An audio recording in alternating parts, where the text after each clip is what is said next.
We'll show you a few more as well. Yes, we will. Before the end of the show. Now it's Halloween, of course. We couldn't have Halloween without our resident folklorist Shane. Talk 40 to go the Hi, Shane. Shane, so what happens now on Saturday night?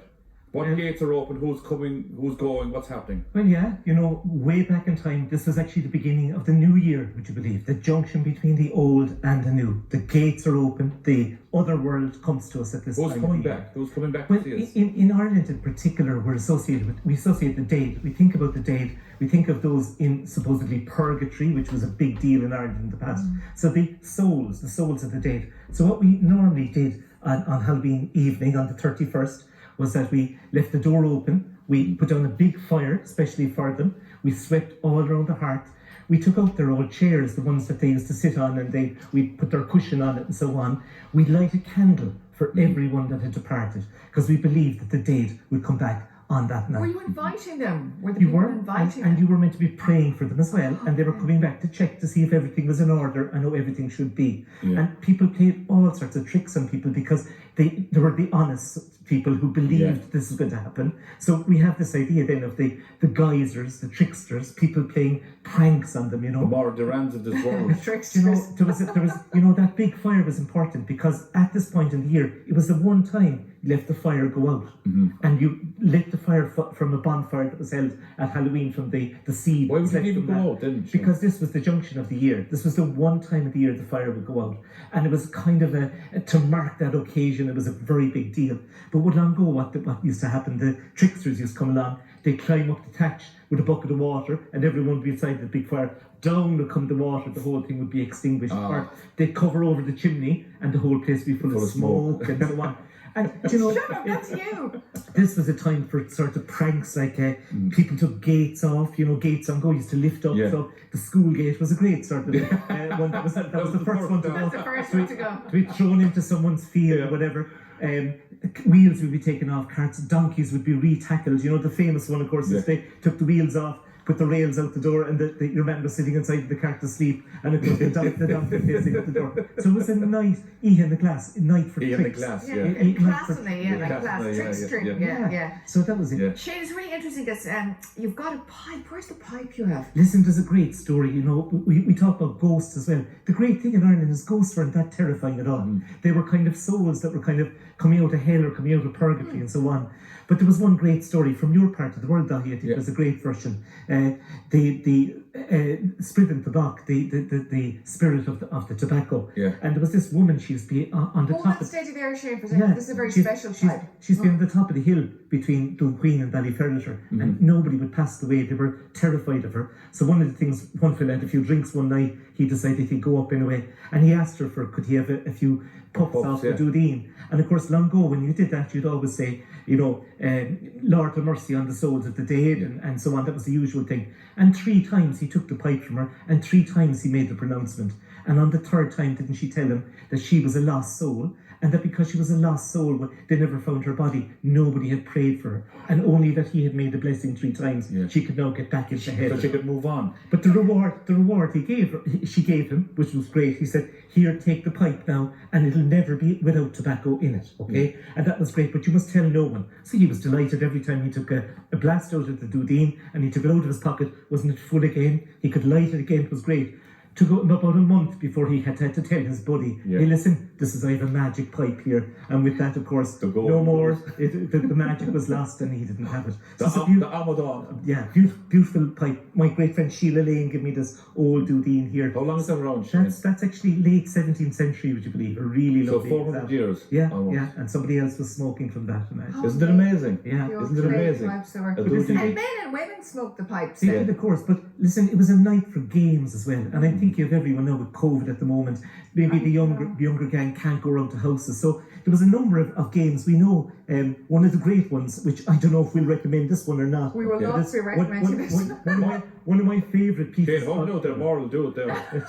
So what happened is that you took it and you twirled it around, and on each of the ends of the cross stick here, you had a bar of soap, a candle, and you had 2 apples. And of course, as you went for the apple, of course, you might get a blast of soap, or you might get a mouthful of burning. They do this with kids. Absolutely, With yeah. candles yeah. burning their And mouths. there's a lovely illustration by Daniel MacLeese, a great 1833, taken out in Blarney and that sort of area, and you can actually see in this image exactly this game going on. So this could be one. My You also see, of goodness. course, the traditional dunking for apples, which was It was a one of the- community event as well, Shane, where everyone came into the one house, I suppose, was it? Absolutely, and of course, there's like, I suppose one of the ideas is that the games had to do with predictions quite a lot, Yeah. and a great idea was telling who your future lover was going to be, or something of that sort. Yeah. And there was all sorts of different ways. One of my favourite games that they used to play, well, I suppose the one that we know, all of us, Yes. is the The Barn Barn Brack. Yeah. And the Barn Brack was a big part of things.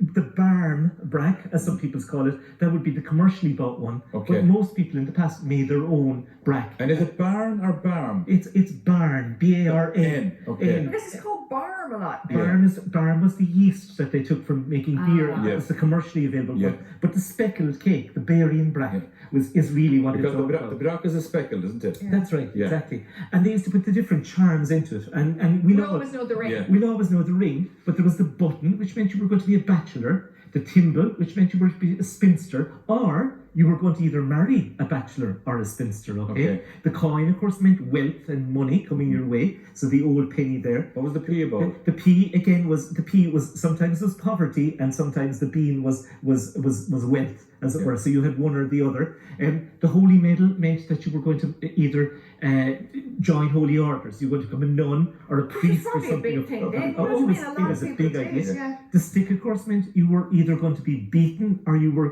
going to beat your wife or your husband, or you were going to be downtrodden. It was, and the rag, of course, meant poverty poor. of some description and so on. Yeah. So, but not all of those were put in, but quite a number of. Now we only get the ring. Yeah. And in the past, before the Barn Brack, they made Colcannon. Colcannon, of course, was the lovely enriched mashed potato dish with cabbage and so on. And that was cabbage was a big deal at this time of the year. Why cabbage then, Shane? Well, I suppose it was still in the ground, and it was there, and it was open. In fact, they used to do a number of interesting predictions with cabbage. Like, I like the cabbage because one of the things is that they used to take the stalk off and they used to peg it at people's doors, and that was kind of the mischief that went on. And the fellow who opened the door, they'd often roll the head of cabbage in, like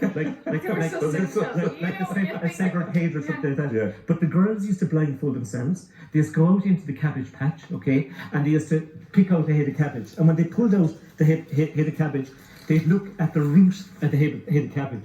And if there was loads of soil on it, it meant it was a very wealthy farmer. But some of them went a bit further, and they'd be likening the root to, let's say, their future husband's marriage tackle or whatever it might be. There would be great discussion and debate about. But they actually believed this, though, Oh did they? yeah, they loved this. This was the cabbage was part and parcel. But they'd wreck people's cabbage patches. They'd pull them all And up. pull the and one if you didn't get the one you wanted to go for another one. That'd be my question. You divorce one and you pull another one. I'm like, I don't like that one at all. There was another game that they played with saucers, and I think that it's something Oh, that Jen, we you could. got saucers, yeah. Okay. Brilliant. Yeah. Okay, well, I So, put on a so the very blindfold. first thing is you have to put on a blindfold. Okay. So Now, who would do this? Is it a kid or is it a listen, child or an adult? Everyone did this, young and Everyone. old and so on. Okay. So the 4 saucers, they had 4 different things. So you'd reach out in front of you, Dahi, and Yeah. we'll see which one that Am I over them? you're over them now. So Yeah. let's put your hand down now and we'll see what you Okay. get. So I don't touch them, do I, Shane? You definitely touch Yeah, you it. do. Do I The touch big them? one. Yeah. I can touch. Touch now. Go. Yeah. Oh my God, yeah. Here he is. Why do you say, oh my God? Oh, I'm yeah, saying, wait, yeah. oh my Oh, God, over there. oh. No, okay. So what do you feel? Water. Water. Well, that definitely meant you were going immigrating in the past, okay? Over water, you might be going to Okay. America or Australia. What's this here or- then? Oh, that was the ring, okay? That's the Which ring. meant, of course, you were going to be married, and of course, everyone was Get that one delighted with back, that. I might have better look this time, Shane. I'm only joking. I'm only joking. So yeah, we'll go again. Another saucer would have contained a rise definitely in One your A. salary coming there that he know that doubt about it. Yeah, Big that would be bucks. there. And of course the one you wanted to avoid was the clay, which is of course the sign of death or someone was going to come. So you got that last, so I think you were well insured there, you would be okay, you know. You can imagine that, in these kind of long, dark nights, that this would be such entertainment. pure And they probably entertainment. looked forward to this There, for there was months. one that I'd like you to try if we can. The girls in particular used You've to take given me here an apple, is it? an apple, and you used to have a black-handled knife, which was very important, and you were to peel the skin off the apple without breaking it. Now, So this is all the very way around? important. All the way around. So we'll be very careful here now. And what would happen if you broke it If then? you broke it, maybe you'd have to start again and so on. You know, it wouldn't work in the same way. But She's done this before, I'd say. She's well used to this. There's no doubt about. Well, we'll see now. Take the pieces that are there for me. And long ago, the girls used to place that down the back of their shift, of their slip, as it were. I've got 800 microphones on my shift here, so I won't be doing. So hang on a sec. So can I just pick it up? You pick it up and drop it on the ground for us. Okay, that'd be great. Let's pretend it's the back of my shift. Okay. So what happens then, Shane? So we look at this now, and we can see if we can see the initials of the future lover that might be there. There's J anyway, and D. Yeah. J, D. What's that? Huh? So you just make it up? No, I just saw it. I can see a J. That's a J and a D. John Dacey. This works. Her exactly. JD is what I see as well. Oh, hang on, no, it's DJ. Hang on a second. That is so if I hadn't dropped it like I did, you could probably have like an S or something like that. So there were so many different things, but people had hundreds of different ways. One of the ones was that you would take your shift, your intimate nightgown, as it were, wash it in the stream and put it at the end of the bed. Your future husband or lover was meant to come in and turn it. He was very thoughtful, obviously. He was helping it to dry. But what was interesting about it was that there were so many stories about how that went wrong and how some fellas had scars on the side of their face because when they were whisked across by some sort of energy force and so on, they hit a bill hook on the way and she married a fellow with a scar. So the old stories come in to all of these elements as well. Shane, thank you very much. We have to go before the small candle eats the big candle there. There's a big... it's pouring in on the side of it. Great tradition. And Shane, still at home, apart from the swirly thing with the old bar of soap, I would get my hang. No thanks. Shane, fabulous to see you as always. Absolutely brilliant. Trick or treat. We can't do trick or treat, but I mean, why not go back to the past and celebrate like this? And maybe Shane made this bar rack himself, didn't you, Shane? I did. That'll be demolished very quickly. We're going to have that demolished with the potato. That's what you brought in, Shane. Brilliant, Shane. Gurmila, Shane. Coming up after the break, we have rugby legend and